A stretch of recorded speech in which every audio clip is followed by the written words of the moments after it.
Good evening. Today we're here to talk about the axial versus appendicular. We'll start off with the axial skeleton. So the axial skeleton, what I like to think about is what makes up the internal, the inside, kind of like the things in the middle, and the appendicular is what's like the external, the things on the the things on the outside.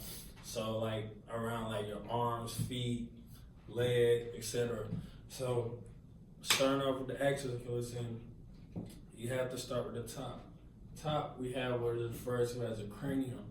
Your cranium is your skull. It's another name for the skull. So in your cranium, you have different facial bones and cranial bones. So I'll just name a couple of them. So you have your frontal, which is basically your forehead. You have your parietal bone, which is the back of your head. And if you look at it from a sagittal point of view, it's divided into two. So you have two parietal bones. You have your nasal bone, you have your mandible, which is your jaw, or how I like to remember it as where your goatee grows. And your mandible, mustache, mandible, so that's your upper and lower jaw. Then you have your zygote bone, which how I like to remember is basically your eye bags. So it's these bones right here, basically your cheeks, your cheekbone. Those are referred to as your zygote bone. And back here it connects. So if you look at a skull, it's a connector that connects your zygote bone, and that connector is named your zygote process. That's the name of the zygote bone. And can you turn around, please? In the back of your head, you have what we call the occipital bone, and that bone is basically the back and base of your head. So you can kind of feel it around your head area, kind of close to your neck. That's your occipital bone. And between that, what connects it is called a lambdoid suture. So anytime you hear a suture, it means connection, or something is being put together. So your lambdoid suture connects your occipital and your parietal bone. And on top, you have your coronal suture, which connects your frontal and parietal bones together. And your cranium has 5 major cavities, which are obviously the most obvious one. It has your 2 eyes, your cranium, obviously, your nasal cavity, and your oral cavity, which is your mouth. And in your mouth, you have a bone called a hyoid bone. And how I like to remember this, hyoid, you think of chewing or swallowing. So basically things that take effect in the mouth. And it also is very key for resting your tongue. Is what helps your tongue stay at the bottom of your mouth. So a hyoid bone. There are many different bones in the skull, but we'll save that for a later date. So what we'll talk about now is the clavicle. Your clavicle are basically your shoulder blades. Your clavicle are your shoulder blades. And what's attached to them is your scapula, which is these two in your back. You kind of feel them. The scapula kind of connects, like they're flat, and it attaches to your humerus and your clavicle. It's kind of what holds them together. And as you see on this lady, you have her left clavicle, which is this clavicle right here. So as she extends, it kind of flexes, and then when she comes back down, it kind of relaxes. So that's her left side. Then you have your right side. It's one on each side. Then you have your clavicle bone, which connects to your, which kind of connects to your sternum. It connects to your sternum, and you have your sternum. So your sternum is what's in the middle of your chest, and with that you have 3 different parts of your sternum. So you have the manubrium, which is kind of this U shape. You kind of feel the clavicle connected to it. It's a U-shaped area in between your chest. That's referred to as your manubrium. And you have your sternum itself, which is referred to as the body, and the xiphoid process. All these attach to your ribs attaches to your sternum. So we'll transition to the ribs. So in your ribs, you have 12 ribs. The 1st through the 7th are referred to as your true ribs. The 8th to the 10th are referred to as false ribs, and your 11th and 12th are floating ribs. Now, what are true ribs? True ribs are ribs that connect individually to your sternum, so they don't come together as a group. They don't falsely attach. They connect individually. And what connects your ribs to your sternum is this connective tissue, which kind of helps us breathe in and out and have that flexibility to breathe in and out. Because if it was bones connected to it, it wouldn't be you wouldn't be able to just breathe in and out so easily because it's bone on bone. So these tissues, these soft tissues, kind of help us breathe in and out. Then you have your false ribs. And your false ribs kind of go together as a group.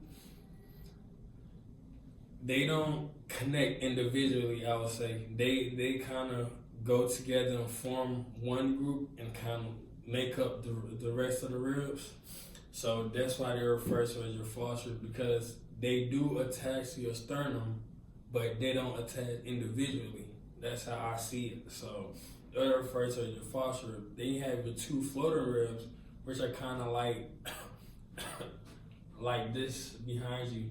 So what I'll say, your floating ribs are very key because they're there for protection of your kidney, etc. So those ribs all these ribs play a key factor in your axial skeleton. And behind you, you have your spinal cord, which has several different phases. So your top 2 are referred to as your top 7 are referred to as your cervical, but the top 2 are referred to as C1 and C2, obviously. C1 is referred to as atlas, C2 is referred to as axis. C1 is what makes your head go up and down, and C2 is what makes it go side to side. So if you look at a skeleton, you will see that it's kind of stacked on each other, and it's like, how I remember it is, C1 is more like a seesaw, so it goes up and down, and when you want to go side to side, it like kind of rotates. So I think of it like a wheel and a seesaw. So that's how I like to remember it. Your spine is made up of C1 through C7, which is your cervical, T1 through T12, which is your thoracic, and then L1 through L5, which is your lumbar. And then you have your sacrum and your coccyx, which are fused bones that make up the rest of your spinal cord. And between these spinal cords, you have discs included. These discs help with shock absorption. I'm not restarting this video. These discs help with shock absorption. So kind of like when you jump and you land, it kind of absorbs the shock, so it doesn't kind of like hurt you in a way. So it's also there for protection. And with these discs, sometimes many people have what they call herniated discs, and what I learned was that Apparently 85 Americans have herniated discs, but they're asymptomatic, which means they don't really feel it until it gets too late. I think I have a herniated disc. I don't think I have a herniated disc. Last time I spoke with a chiropractor, but these discs are there for shock absorption and kind of help you. And also in your spine, you have 3 irregular postures, which are your lordosis, which takes place in your lumbar, and this is when your lumbar is kind of in, and you have a very irregular posture, I would say. Some people think this is normal, but it's not.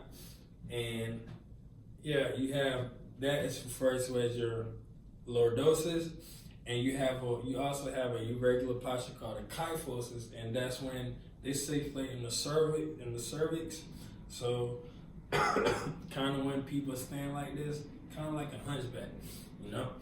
And then you have your scoliosis, which is when your spine is already in the S shape, but it's too much of an S shape, I would say, in the scoliosis. So scoliosis S, but too much of an S. So kind of like when one person leans more to the left or right, or like you look at them and their posture is already like this, 9 times out of 10 they have scoliosis.